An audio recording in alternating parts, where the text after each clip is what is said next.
पिछले एपिसोड में हमने देखा था कि मैंग जियान आखिर किस तरह से सी ऑफ डार्कनेस के अंदर फंसी थी, ये हमें बताया गया था। वो किलिंग एम्परर का पीछा करते हुए यहाँ पर आई थी, लेकिन दो बंदे थे जिन्होंने उसको देख लिया था और अपनी पावर की मदद से फॉरगेटन सी के अंदर ही उसको फेंक दिया था, जिस वजह से मैंग जियान जो थी वो यहाँ पर आकर करीब 100 साल के लिए फंस गई। लेकिन 100 साल बाद किन्नान ने जाकर उसको बचाया तो, लेकिन वो वहां से बाहर नहीं निकल सकती। इस वजह से मैंग जियान ने खुद को सेक्रीफाइस कर लिया। उसने अपनी जान दे दी और अपनी सोल को एक स्वॉर्ड के अंदर कैद कर लिया ताकि कम से कम वो स्वॉर्ड किलिंग एम्पायर के पास जा सके। जिंदा नहीं तो क्या हुआ, लेकिन सोल के फॉर्म में वो जरूर किलिंग एम्पायर से मिलना चाह रही थी ताकि 100 साल की तलाश वो पूरी कर सके। जिसके बाद यहाँ से ये एपिसोड शुरू होता है। तो इस एपिसोड की शुरुआत में फेपिंग जब आगे बढ़ रहा था तो वहां पर शियाओ और बाकी सारे के सारे लोग पहुंच गए थे, जो यहाँ पर आकर उसके ऊपर अटैक करने की कोशिश करते हैं ताकि उसकी जान ले ली जा सके। सभी के बीच में बहुत ही ज्यादा जबरदस्त फाइट होती है, लेकिन जिस जगह पर ये फाइट हो रही थी ये जगह कोई मामूली नहीं थी।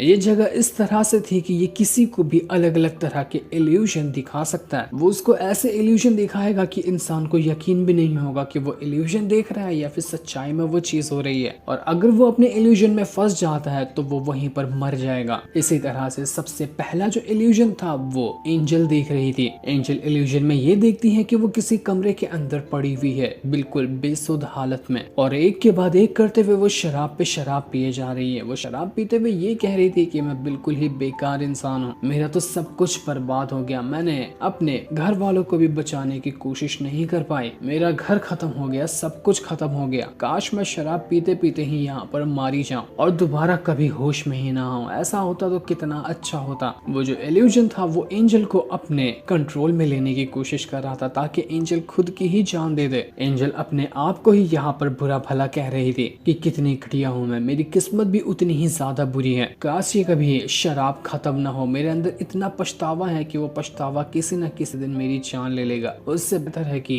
इतना तकलीफ झेलने के बजाय मैं जल्द से जल्द अपनी हाथों से ही अपनी जान दे दूं, वही मेरे ख्याल से सबसे बेहतर चीज होगी मेरे लिए। एंजल तो बिल्कुल ही यहाँ पर अपना होश खोते जा रही थी, लेकिन फिर भी वो धीरे धीरे करते हुए खुद को होश में लाने की कोशिश कर रही होती है, क्योंकि उसको पता था कि ये इल्यूजन में वो फंसी तो बाहर निकलना पॉसिबल है। इल्यूजन से बाहर निकलने में उसकी मदद सिर्फ किन्नान ही कर रहा था। वो जैसे जैसे किन्नान को याद करती वैसे वैसे वो इल्यूजन के बाहर होते जा रही थी और इस तरह से वो उस इल्यूजन को डिस्ट्रॉय कर देती है, जिस वजह से वो बाहर आ चुकी थी। बाहर आने के बाद सबसे पहले तो शियाओ ही थी यहाँ पर जो फेपिंग के साथ फाइट कर रही होती है। दोनों के बीच बहुत ज्यादा जबरदस्त फाइट चल रही थी। एक अटैक फेपिंग करता तो दूसरा अटैक यहाँ पर शियाओ करती। दोनों यहाँ पर एक दूसरे की जान लेने को तैयार थे, लेकिन शुरुआत में तो पावरफुल यहाँ पर फेपिंग लग रहा था, लेकिन शियाओ उसको बहुत अच्छे से टक्कर देती है। फैंग तो यहाँ पर उसकी फटकर हाथ में आ गई थी। वो बस अपनी जान बचाकर इधर उधर भाग रहा था, फाइट तो सिर्फ फेपिंग ही कर रहा होता है। शियाओ अपनी पावर का इस्तेमाल करते हुए यहाँ पर एक आइस वॉरियर बना देती है। वो बैरियर इतना ज्यादा स्ट्रॉन्ग था कि उसके अंदर से जल्दी फेपिंग बाहर नहीं निकल पाता, लेकिन फेपिंग भी यहाँ पर भड़का हुआ था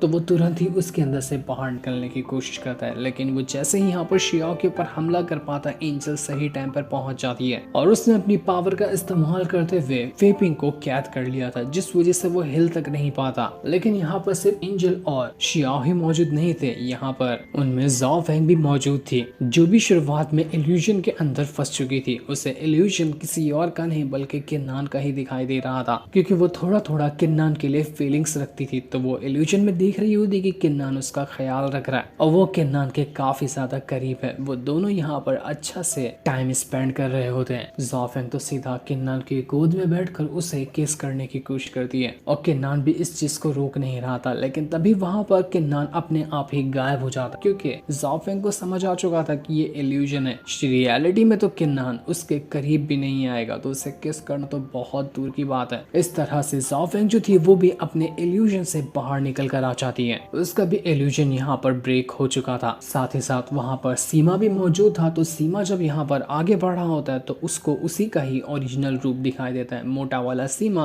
अपने ओरिजिनल रूप से कहता है कि देखो हमें यहाँ पर कितने सारे ट्रेजर मिल गए हैं, ये तो बहुत ज्यादा और काफी कमाल कमाल के ट्रेजर हैं, तो हमारा काम हो गया, अब हम यहाँ से चलते हैं, हम तो सिर्फ ट्रेजर ही लेने के लिए यहाँ आए थे ना। लेकिन ओरिजिनल वाला सीमा कहता है कि नहीं, मैं यहाँ से नहीं जाऊंगा, मेरा काम अभी तक के पूरा नहीं हुआ है, मुझे कुछ और भी खास चीज करनी है। तो मोटू सीमा कहता है कि तुम पागल तो नहीं होगे ना, तुम्हारा दिमाग ठिकाने पर तो है, तुम क्या करोगे यहाँ पर? हमारे पास उतनी पावर नहीं है कि हम सी ऑफ डार्कनेस के खतरों से लड़ पाए। जितने ट्रेजर मिले हैं उसी में खुशी मनाओ और निकलते हैं यहाँ से। लेकिन ओरिजिनल सीमा कहता है कि नहीं, मैं जाना चाहता हूँ सी ऑफ डार्कनेस के टूम के अंदर। मुझे पता है कि यहाँ पर किसी तरह का टूम रखा हुआ है। मैंने लोगों से ये बातें भी सुनकर रखी है कि सी ऑफ डार्कनेस का जो एम्परर है ना, उसको अपनी पावर की मदद से रिफाइन किया जा सकता है। जो भी ये करेगा उसके पास इतनी पावर आ जाएगी कि उसकी कोई हद नहीं होगी। तो मुझे वो ही करना है। क्या पता लोगों का कहना सच हो और हम उस पावर को हासिल कर लें तो कितना अच्छा हो जाएगा। पर मोटू सीमा कहता है कि तेरा अकल ठिकाने पर तो है ना, हमारे पास बहुत कम पावर है, ना कोई स्किल है, हम सी ऑफ डार्कनेस के अंदर सरवाइव नहीं कर सकते। तू चला है किसी और चीज के सपने देखते हुए, होश में और हमें यहाँ से चलना चाहिए। मैं जानता हूँ हमारी जितनी भी जिंदगी गुजरी है वो अच्छे से नहीं गुजरी, बड़ी परेशानियों से हमने अपनी जिंदगी गुजारी है। लोगों के साथ रहना, उनके साथ बेइज्जती को सहना, हमारी कम पावर की वजह से बहुत कुछ सहा है हमने। लेकिन इसका मतलब ये नहीं कि हम हमारी जान ऐसे ही गंवा दे। तो जिस चीज को करने के बारे में सोच रहा है ना, वो मुझसे नहीं हो सकता। तो भूल जा जो हमारे पास है, बस उसी में खुश हो जा। इस चीज को सुनकर वो जो ओरिजिनल वाला सीमा था उसको भी एहसास होने लगता है कि हाँ, मेरे पास दोस्त कितने सारे बन चुके हैं, जो कि पहले कोई भी मेरा दोस्त नहीं था। लगता है ना ये दोस्ती जो है वो ट्रेजर से भी कीमती चीज है, जो बड़ी मुश्किल से हासिल होती है। इसलिए मैं कोई भी गलत कदम नहीं उठाऊंगा। इस वजह से सीमा जो था वो भी अपने इल्यूजन से बाहर निकल कर आ जाता है। तो वहीं एंजल जो थी वो अपनी पावर का इस्तेमाल करते हुए एक बहुत ही ज्यादा पावरफुल अटैक फेपिंग के ऊपर करने वाली थी। लेकिन फेपिंग अपनी पावर का इस्तेमाल करते हुए खुद की जगह ही और अपनी जगह पर वो सीधा का सीधा शियाओ को लाकर खड़ा कर देता है। इस वजह से तो एंजल जल्दी से अपना अटैक रोकती है ताकि वो अटैक शियाओ को ही ना लग जाए। शियाओ की बड़ी मुश्किल से ही लेकिन वहां पर जान बच चुकी थी। फेपिंग यहाँ पर कह रहा था कि तुम लोग कुछ नहीं कर सकते, तुम न जाने 4 5 6 लोग हो, उसकी तो गिनती भी नहीं है, लेकिन फिर भी मैं अकेला काफी हूँ तुम सबको तुम्हारी औकात दिखाने के लिए। तुमसे कुछ नहीं होगा, अपने बाप को बुलाओ। जो कि किन्नान है, कहाँ मर गया वो। इसके बाद जैसे ही वो एंजल के ऊपर पीछे से हमला करने वाला था कि बीच में ज़ाओफेंग आकर उसको बचा लेती है। इस वजह से वो अटैक एंजल को नहीं लग पाता और एंजल की जान बच जाती है।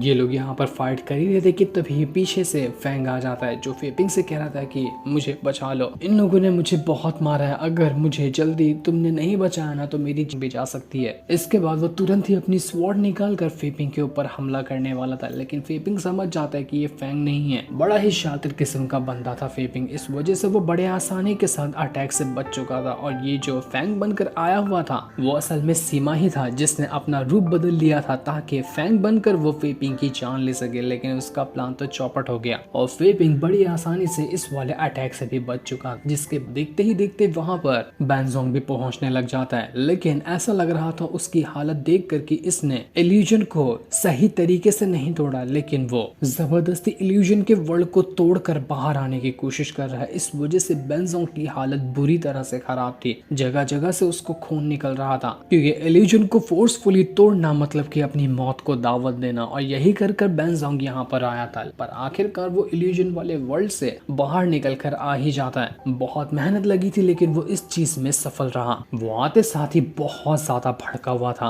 और अपनी पावर को बुरी तरह से एक्टिवेट करने लग जाता है कि अब तो मैं किसी को नहीं छोड़ूंगा, जितना भी मुझे तकलीफ हुई है ना, सारी तकलीफ मैं फेपिंग के ऊपर ही उतार दूंगा। फेपिंग आज तो जिंदा नहीं बचने वाला। फेपिंग और बेंजोंग के बीच में जबरदस्त फाइट शुरू हो जाती। दोनों एक दूसरे के आमने सामने ही आकर खड़े हो चुके थे। ये लोग की तो यहाँ पर फाइट हो रही थी, लेकिन सेट के अंदर वहां पर फेपिंग का मास्टर जो था वो आकर पहुंच जाता है। वो भी बाकी डिसेबल को देखने के लिए आया हुआ था कि कौन सा डिसेबल सबसे पहले सी ऑफ डार्कनेस के अंदर से ट्रेजर हासिल करके बाहर निकल कर आता है। तो बाकी लोग भी उसका स्वागत करते हैं और वो भी यहाँ पर होली जो लॉर्ड थे उसके पास आकर ही बैठ जाता है। वो कह रहा था कि यहाँ पर तो डिसेबल वगैरह को आने में अभी बहुत लंबा टाइम लगने वाला है। मुझे नहीं लगता कि इस तरह से हाथ पर हाथ रखकर बैठना ना कुछ होगा। हम तो देख भी नहीं पा रहे कि सी ऑफ डार्कनेस के अंदर चल क्या रहा है, लेकिन किसी को टेंशन लेने की जरूरत नहीं, इसके इलाज ना मेरे पास मौजूद है। मैं एक बहुत बहुत ही ज्यादा कमाल का ट्रेजर यहाँ लेकर आया हुआ हूँ। अगर हम इस ट्रेजर का इस्तेमाल करते हैं तो अच्छी तरह से एक्सप्लोर कर पाएंगे सी ऑफ डार्कनेस के अंदर कि क्या चल रहा है वहाँ पर। तो यहाँ पर इंतजार करने से अच्छा है कि हम इसी ट्रेजर का इस्तेमाल करें, जिसके बाद वो उस ट्रेजर का इस्तेमाल करने लग जाता है। लेकिन ये ट्रेजर कैसे काम करता था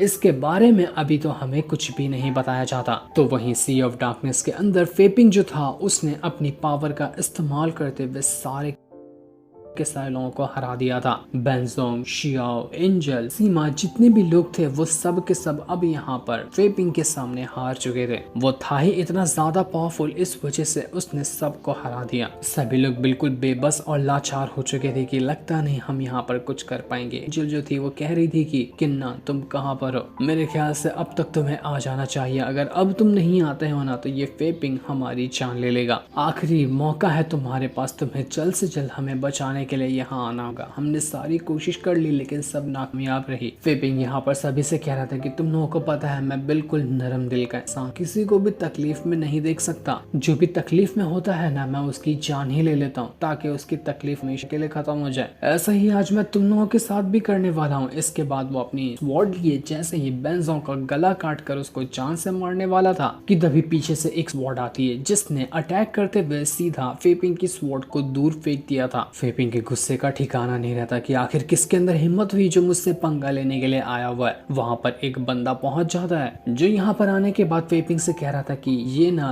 जो तुम कर रहे हो वो सही नहीं है, हम यहाँ पर सिर्फ ट्रेजर हासिल करने के लिए आए और तुम हो कौन जो यहाँ पर लोगों की जान लेने के पीछे तुले हुए हो, अपने ही सेक्ट के डिसाइपल को मारते हुए शर्म नहीं आती तुम्हें। इसके बाद वहां पर गांव भी पहुंच चुका था जिसको कुत्ते की तरह किन्नान ने मारा था। वो यहाँ पर आने के बाद फेपिंग से कह रहा होता है कि क्यों ब्रो तुझे ट्रेजर चाहिए ना, यहाँ के बहुत ही कमाल कमाल के तू ट्रेजर लेने के लिए आया हुआ होगा। लेकिन एक बात तुझे मैं पहले ही बता देना चाहता हूँ, अगर तुझे यहाँ के कोई भी ट्रेजर चाहिए ना तो उससे पहले तुझे मुझसे होकर गुजरना पड़ेगा। मुझसे फाइट कर, मुझसे होकर गुजर जाए, इसके बाद तुझे यहाँ के ट्रेजर मिल जाएंगे। तो इंतजार किस बात का कर रहा है, आ जल्दी फाइट करते हैं मुझसे। ये सुनकर फेपिंग के गुस्से का ठिकाना नहीं रहता कि नहीं छोड़ूंगा, किसी को नहीं छोड़ूंगा मैं यहाँ पर। आज जितने भी लोग यहाँ आएंगे मैं सबको मौत के घाट उतार दूंगा। मेरा मेन टारगेट है किन्नान, जब तक कि मैं उसकी जान नहीं लेता ना तब तक कि मैं शांत नहीं बैठने वाला। किन्नान आखिर किस बिल में जाकर तू छुप गया है, हिम्मत है तो मेरे सामने आना, इंतजार कर रहा हूँ मैं तेरा, ताकि तेरे दोस्तों की तरह तुझे भी मौत का मजा चखा सकूं। जो सीन दिखाते ही ये एपिसोड यहीं पर एंड हो जाता है। Thanks for